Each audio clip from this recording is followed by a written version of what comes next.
Big boss 18 के house से first इवेक्शन हो चुका है। वो आपको पता है, हमने बता दिया था पहले ही।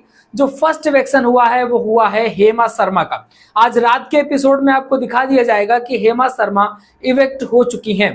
तो फाइनली हेमा शर्मा के इवेक्शन के बाद फर्स्ट इंटरव्यू उनका आ चुका है और अभी तक वो इंटरव्यू रिलीज नहीं हुए।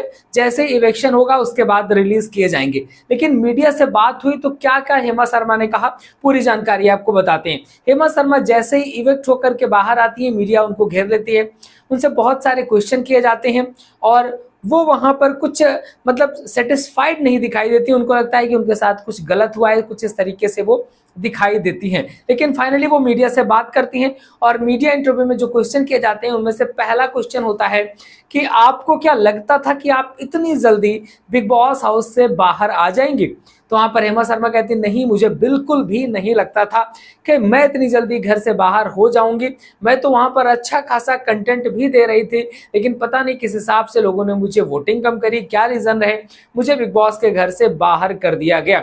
अभी आपने पिछले 2 दिन पहले भी देखा होगा कि जिस तरीके से वहां पर खाने को लेकर काफी बवाल हुआ था, तो मैं वहां पर बराबर पार्टिसिपेट कर रही थी, मेरा झगड़ा भी हो गया और वहां पर डांस भी मैंने किया था। वो तमाम बातें बोलती दिखाई देती हैं, लेकिन फिलहाल मुझे बाहर कर दिया गया है। अगला क्वेश्चन किया जाता है कि आपकी सबसे अच्छी दोस्ती किसके साथ थी, किसके साथ आप मतलब अच्छा आपका बॉन्ड बन रहा था। तो वहां पर बताती हैं कि मेरी सबके साथ अच्छी बन रही थी। पहले दिन से ही मैं बग्गा जी के साथ थी, मैं उनके साथ जेल में थी, तो मैं सारी बातें उनसे शेयर कर रही थी। वो काफ़ी समझदार इंसान हैं और वो मतलब सब सारी चीज़ों को समझते हैं और मैं उनको अच्छी तरीके से अपनी बातों को समझा पा रही थी। और मैं वैसे तो सबके साथ उठती बैठती थी, मेरे किसी के साथ भी लड़ाई नहीं थी। तो यहाँ पर हेमा शर्मा बोलती दिखाई देती हैं, बिल्कुल आप जेल के अंदर थी तो भाई बग्गा जी के साथी होंगे, तो वहां पर क्या हो सकता है, बग्गा जी से ही दोस्ती होगी। बाकी घर के बाहर आपने कंटेंट नाम की कोई चीज नहीं दी है हेमा शर्मा जी, कुछ भी कंटेंट नहीं दिया। जब जेल के अंदर थी तो काफी फड़फड़ा रही थी कि भैया ऐसा लग रहा था कि जेल के बाहर जाएगी तो अच्छा खासा कंटेंट देगी, लेकिन जेल के बाहर आने के बाद पटाखे की तरीके फुस हो गई। जैसे फुस वाला पटाखा होता है ना, एक भी कहीं से भी आवाज नहीं इनकी सुनाई दे रही थी। वो परसों के दिन बड़ा तहलका मचा दिया जैसे देवी आ गई हो। और बग्गा जी तो बिल्कुल साल वाल उड़ के बिल्कुल ऐसा लग रहा है कि वहाँ कोई टूर पे आए हुए हैं, आराम से लेटे रहते हैं, कैमरे हमको देख रहे हैं, सारी चीजें एक मुस्कान वो हमने देखते हैं क्या होगा। अगला क्वेश्चन उनसे किया जाता है कि आपको जाते ही जेल में जाना पड़ा, आपने क्यों चुना है, मतलब ये रास्ता ऐसा क्यों चुना जिससे आपको बाद में पछतावा भी होना पड़ा, कि आप बाद में पछताए भी कि यार मैंने गलत डिसीजन ले लिया। तो वहां पर कहती हैं कि हाँ, उस समय मैं बिना सोचे समझे मैंने फैसला ले लिया था। मैंने नहीं सोचा था कि इतना ज्यादा टाइम लग जाएगा। मुझे लग रहा था कि जेल पे डालेंगे और शाम तक या कल तक निकाल लेंगे, लेकिन जेल में उन्होंने लंबे समय तक रखा, जिससे कि मेरी मेंटल हालत खराब हो रही थी, मेरा दिमाग काम नहीं कर रहा था। तो मुझे लग रहा था कितनी जल्दी से जल्दी घर से बाहर किया जाए। तो भैया हेमा जी, आप तो ज्यादा अच्छा बनने के चक्कर में, ज्यादा दिखाने के चक्कर में फंस गई थी। आपने सोचा होगा कि बाहरी दुनिया की तरीके बिग बॉस की भी दुनिया है कि हम बहुत अच्छा दिखाएंगे कि भैया हमको जेल में डाल दो, तो बिग बॉस शाम तक आपको निकाल देंगे। कि अरे हेमा जी आपने तो बड़ा अच्छा काम किया, लेकिन वहां तो बिग बॉस कह रहे थे कि भैया ये निर्णय तो आपका है, आपको ही अच्छा बनना था।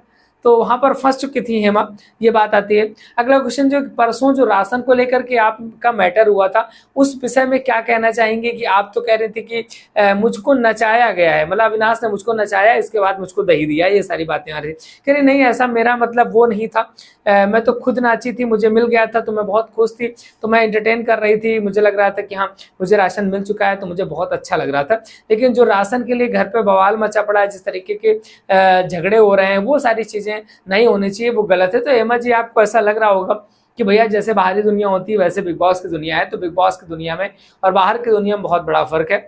तो बाहर जो कुछ होता हो, लेकिन बिग बॉस के घर पे ऐसे ही होता है। तो बिग बॉस के घर में अविनाश जैसे बंदे ही चाहिए जो भैया राशन का भार संभाल सकें और तहलका काट सकें। तो राशन अच्छा खासा संभाल रहे हैं अविनाश मिश्रा इस समय, और तो हेमा तो बाहर आ चुकी है। नेक्स्ट क्वेश्चन किया जाता है कि बिग बॉस 18 में आपकी नजर में टॉप 3 कौन होगा। तो हेमा कहती है मैं तो खुद को टॉप 3 में देखती थी, मैं डिजर्व करती थी कि मैं टॉप 3 में पहुंचूं, अगर टॉप 3 नहीं तो टॉप 5 में तो मुझको पहुंचना ही चाहिए था। मीडिया से क्वेश्चन आता है फिर से, लेकिन फिर भी आपकी नजर में, अब तो आप बाहर आ गई हैं, तो अब आपकी नजर में टॉप 3 कौन है। तो कहती हैं कि चाहत पांडे, करणवीर मेहरा और विवियन दिसेना में ये 3 लोग टॉप 3 में रहने वाले हैं। वैसे अगर देखा जाए तो रजत दलाल भी टॉप 3 डिजर्व करता है। बाकी अगर बिग बॉस की टीम किसी तरीके से गलत तरीके से उन्हें बाहर ना निकाल दे तो। फिर पूछा जाता है कि आपकी नजर में विनर कौन है। वहां पर हेमा शर्मा कहती हैं कि मेरी नजर में अगर कोई विनर बनने लायक है तो वो है विवियन दिसेना। वो बहुत अच्छा खेल रहे हैं और सबके साथ बड़े अच्छे से रहते हैं, तो विवियन दिसेना विनर बन सकते हैं। तो भैया आप समझ सकते हैं कि घर के जो कंटेस्टेंट भी बाहर आ रहे हैं उनको भी ऐसा लग रहा है कि विवियन दिसेना को ही विनर बनाने वाले हैं बिग बॉस वाले, क्योंकि उन्होंने कुछ इस तरीके से हाइप बना रखी है, उसको शुरुआत से ही लाडला और सब दुलारा प्यारा बना करके भेजा। घर पे भी जिस तरीके का विवियन एटीट्यूड दिखा रहा है तो घर पे कोई भी बंदा उसके खिलाफ नहीं बोलता सिवाय रजत दलाल के। तो ऐसी कंडीशन में सबको लगना लाजमी है कि भाई विवियन दिसेना विनर बन सकता है। बाकी बिग बॉस से संबंधित एक अपडेट के लिए लगातार हमारे चैनल के साथ जुड़े रहिए। सब्सक्राइब नहीं किया तो कर जरूर लीजिएगा। मिलेंगे फिर किसी नए वीडियो के साथ। नमस्कार।